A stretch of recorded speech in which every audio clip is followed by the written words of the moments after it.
Bonsoir à toutes et à tous, bienvenue dans Socialement Vôtre. Ce mardi 12 novembre, la CSC, en collaboration avec la FGTB, a organisé un colloque ambitieux sur un sujet qui nous touche tous, la fiscalité. Un sujet qu'on n'aime pas trop en général. Les impôts, ça n'inspire pas que des sentiments réjouissants, c'est le moins qu'on puisse dire. Paradoxalement, pourtant, il y en a certains que ça fait sourire, c'est étrange, non? En fait, le titre exact du débat était « Taxer mieux, pas plus ». Alors, c'est quoi taxer mieux? Que représente l'impôt? Qui le paye? Ne devrait-on d'ailleurs pas parler plutôt de contribution que d'impôt? Claude Rollin, secrétaire général de la CSC, nous explique pourquoi ce colloque était vraiment un moment important. Premièrement, un moment important parce que nous le faisons ensemble, FGTB et CSC, les deux grandes organisations syndicales. Et nous décidons ensemble de travailler la question de la fiscalité. Alentour de la fiscalité se joue la capacité d'une société de construire le vivre ensemble, de faire en sorte que l'on puisse vivre en harmonie ensemble. Autour de la fiscalité se joue l'enjeu de l'égalité, qu'il y ait moins d'inégalité dans la société. Autour de la fiscalité se joue aussi la capacité pour notre société de construire plus d'emplois. La priorité des priorités en politique doit être la construction de l'emploi. Mais pour ça, il faut une fiscalité qui porte plus sur le capital et moins sur le travail. Aujourd'hui, il y a quelque chose de complètement aberrant. Est-ce que c'est normal que 1 euro gagné à la sueur de son front par un travailleur soit taxé de façon beaucoup plus importante qu'1 million d'euros gagnés en un clic de souris sur les marchés spéculatifs financiers? Non. Et donc il faut rééquilibrer cela, avoir une taxation plus importante sur le capital, les autres facteurs, mais moins importante sur le travail. Il est difficile de rendre compte en quelques minutes des échanges d'idées qui ont enrichi cette journée. Il y avait du beau monde, comme on dit, et les exposés portaient sur toutes sortes d'aspects de la fiscalité. Après tout, les contributions touchent directement notre cadre de vie et servent à la collectivité. Ainsi, on a entendu des vérités sur le service public dans la bouche de Dominique Cabiot, de la Centrale des services publics à la CSC. Dans les politiques d'austérité imposées aux États par l'Europe, il y a un vrai paradoxe. C'est que aujourd'hui, le fait que l'on sous-finance le service public, que l'on s'en prend partout à leur fonctionnement, qu'on essaye de dire qu'il y a trop d'administration et qu'on ne remplace pas les fonctionnaires qui partent, ça attaque aussi le ministère des Finances. Et donc, cette politique, elle a un double effet. C'est que non seulement on détricote le service public, mais on détricote la source même des revenus des collectivités. Et donc c'est un effet boule de neige. On arrive à des résultats totalement opposés à ceux que l'on souhaite atteindre. Il faut renverser la vapeur. Il faut des services publics qui soient financés pour qu'ils puissent faire leur mission. Et notamment en ce qui concerne l'administration fiscale, collecter de façon normale, saine, sans injustice, sans sortir de son rôle, les moyens pour que l'ensemble de la société fonctionne. C'est donc tout l'inverse du logiciel de pensée qui est actuellement à l'œuvre. Davantage de services publics, c'est organiser davantage de justice, c'est davantage d'équité. Entre le riche et le pauvre, c'est la liberté qui opprime et c'est la loi qui émancipe. Pas mal aussi ça comme paradoxe, mais tellement vrai. Une des raisons aussi pour lesquelles l'argent qui devrait revenir à la collectivité manque, c'est la fraude fiscale. Pour Georges Gilquinet du groupe Écolo, il y a au niveau belge, pour commencer, des manières d'agir en matière de lutte contre la fraude fiscale, notamment tout ce qui est transparence des avoirs bancaires et des opérations qui sont réalisées. On doit avancer en ce sens, on doit être exemplatif dans la lutte contre la fraude fiscale. Trop de fraudeurs échappent à toute sanction aujourd'hui en utilisant les failles du droit ou les latitudes du droit belge.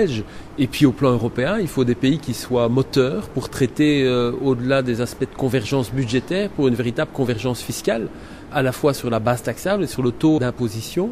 Le marché européen, si on parle de marché en soi, est suffisant. Plus de 80% des échanges sont intra-européens. Donc si on arrivait à avoir un niveau de jeu, un terrain sur lequel on s'accorde, on pourrait mieux vivre en Europe plutôt que d'essayer de se faire concurrence sur le plan fiscal, comme c'est le cas depuis de trop nombreuses années. Oui, du dumping fiscal, pourrait-on dire.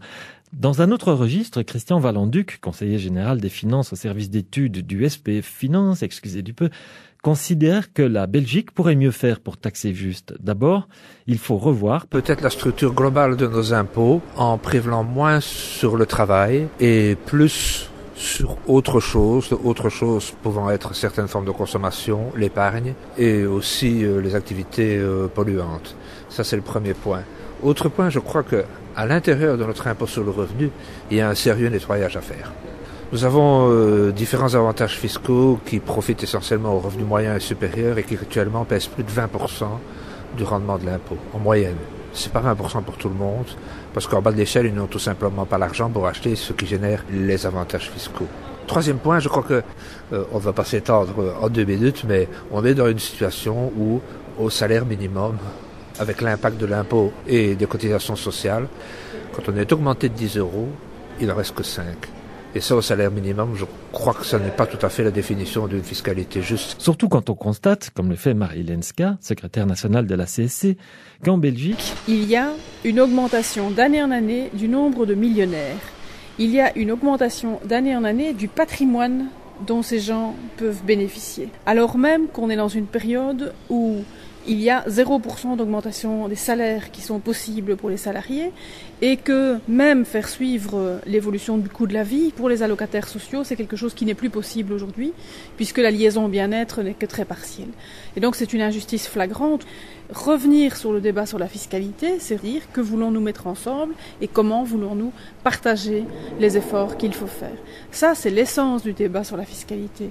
Si nous ne taxons pas un certain nombre de facteurs notamment liés à l'environnement, et bien demain, les générations qui nous suivent seront obligées de prendre des mesures beaucoup plus drastiques et vivront moins bien qu'aujourd'hui. Et ça, nous ne le voulons pas, parce que c'est notre responsabilité. Mais voilà, si la charge est désagréable maintenant, elle risque de devenir catastrophique pour les générations futures. Bruno Coleman, docteur en économie et fiscaliste, attire notre attention sur une sorte d'égoïsme économique. Il croit qu'on vit ce qu'on appelle un phénomène de capture générationnelle, c'est-à-dire que la classe laborieuse qui a reconstruit la Belgique après la guerre, au fur et à mesure que les années sont passées, a capturé une partie des avantages fiscaux au détriment de ceux qui les ont suivis, c'est-à-dire des travailleurs d'aujourd'hui. Et on en arrive à cette situation un peu inquiétante d'avoir une jeunesse qui est en grande partie au chômage, et très gravement au chômage dans certains pays, mais qui en même temps devra honorer la dette de ses aînés. Et donc c'est tout à fait incongru parce qu'on n'a pas préparé la prospérité de cette jeunesse. Je passe beaucoup de temps à donner cours à l'université dans les 3 régions du pays et je vois une jeunesse envieuse de travailler mais qui en même temps ne comprend pas qu'on ait laissé à son passif une dette gigantesque à laquelle bien sûr va s'ajouter la dette des pensions maintenant. Donc je crois qu'il faut rééquilibrer avec sagesse le contrat social et surtout faire confiance à la jeunesse en montrant qu'on la libère d'un poids du passé dont elle ne tire pas de bénéfice. Je pense qu'on ne peut pas être des rentiers d'idées. On voit que des pays à haute démographie comme l'Asie, mais aussi les États-Unis, misent tout sur la créativité de la jeunesse. C'est pas ce qu'on fait ici. Mais ce serait bien que ça change, de toute évidence.